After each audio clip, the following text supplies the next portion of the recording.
चंद पैसों के लालच में पर्यावरण से खिलवाड़, धड़ल्ले से काटे जा रहे नीम, सागवन, शीशम और महुआ के पेड़, लगातार हिमखंडों का पिघलना हो या केप टाउन में पानी की कमी के कारण 10 लाख घरों की पानी सप्लाई काटकर नहाने पर प्रतिबंध लगा दिया जाना हो, या फिर भारत में पारे का 52 डिग्री तक भाग जाना हो, इन सब के पीछे सिर्फ एक वजह है, पर्यावरण से खिलवाड़ और पेड़ों का अंधाधुंध काटा जाना।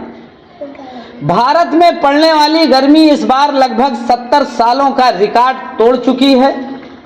चिलचिलाती धूप और गर्मी के कारण लोगों को बाहर निकलना मुश्किल हो गया है। लोग भीषण गर्मी में त्राही त्राही कर रहे हैं।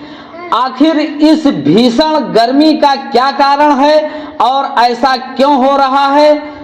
तो इसके पीछे सबसे बड़ा कारण है पेड़ों की अधिक कटान, जिसके कारण ही पर्यावरण का संतुलन बिगड़ जाता है और गर्मी प्रचंड रूप ले लेती है। पर्यावरण को संतुलित रखने के लिए पेड़ पौधों की अति आवश्यकता होती है। यही वह हरे भरे पेड़ हैं जो पर्यावरण को शुद्ध रखते हैं और सूरज की पड़ने वाली गर्मी को सहन कर लोगों को नया जीवन प्रदान करते हैं। लेकिन कुछ लोग पैसों के लालच में पर्यावरण से खिलवाड़ कर रहे हैं, जिसके कारण पूरे देश का पर्यावरण अब खतरे में दिखाई दे रहा है। यह जो आप तस्वीरों में देख रहे हैं, यह सागवन, नीम, शीशम सहित कई ऐसे पेड़ों की लकड़ियां हैं जिसे चंद पैसों के लालच में काटकर धराशायी कर दिया गया है।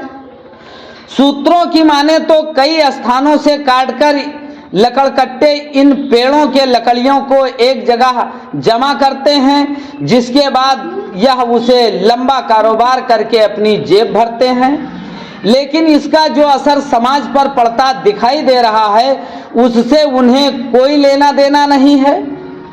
सूत्रों की माने तो यह लकड़ियां उत्तर प्रदेश के बहराइच जिले के शहर में डंप की गई हैं और यह भी बताया जा रहा है कि यह जितनी लकड़ियां दिखाई दे रही हैं, यह सब बगैर परमिट के वन विभाग की मिलीभगत से काटी गई हैं।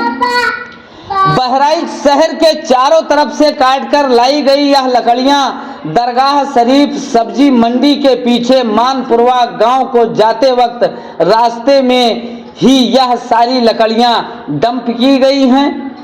इन लकड़कट्टों को क्या वन विभाग के लोगों का संरक्षण प्राप्त है या वन विभाग भी इन पेड़ों के कटान से अनजान है? वृक्षों की कमी के चलते गर्मी बहुत अधिक पड़ रही है। कुछ वर्ष पहले वृक्षों की संख्या बहुत अधिक थी, परंतु देखा जा रहा है कि कुछ समय से पेड़ों की संख्या कम होती जा रही है। इससे साफ नजर आ रहा है कि लोगों द्वारा वृक्षों की कटाई लगातार की जा रही है। वृक्ष लगाएं, जीवन बचाएं। वृक्ष हमारी धरोहर है। वृक्षों के बिना हमारा जीवन संभव नहीं है। यह बातें मात्र अधिकारियों द्वारा मीटिंग व कार्यशालाओं तक ही सीमित रहती हैं, परंतु जब किसी वृक्ष को काटा जाता है तब यह उनकी नजरों में दिखाई नहीं देता। मगर अगर नगर व आसपास के क्षेत्रों में ऐसा ही चल रहा है, जहां विगत लंबे समय से वृक्षों की कटाई का सिलसिला निरंतर जारी है, परंतु संबंधित विभाग इस विषय पर मौन है। आखिर क्यों? विभिन्न सामाजिक संस्थाओं द्वारा समय समय पर पौधरोपण आदि कार्यक्रमों का आयोजन कर सामाजिक जन चेतना को जगाने का प्रयास किया जाता है, परंतु समाज के लोग उस चेतना को गर्त में डालने का प्रयास कर रहे हैं। आज के समय में वृक्षों को काटने का कारण है कि मौसम के आए दिन बदलाव आ रहे हैं। मौसम में परिवर्तन होने से जहां आम जनमानस हलाकान परेशान है, वहीं प्राकृतिक संतुलन भी बिगड़ता जाता है। अतः वन विभाग के अधिकारियों से अपेक्षा है कि इन वृक्षों को काटने वालों पर कड़ी कार्रवाई करे, जिससे आगामी समय में होने वाली परेशानियों से बचा जा सके। इस संबंध में जब डेफो बहराइच को उनके मोबाइल नंबर 7839435148 पर बात करने का प्रयास किया गया तो निरंतर उनके फ़ोन की बेल बजती रही, लेकिन उनका फ़ोन नहीं उठ सका, जिसके कारण उनका पक्ष नहीं लिया जा सका।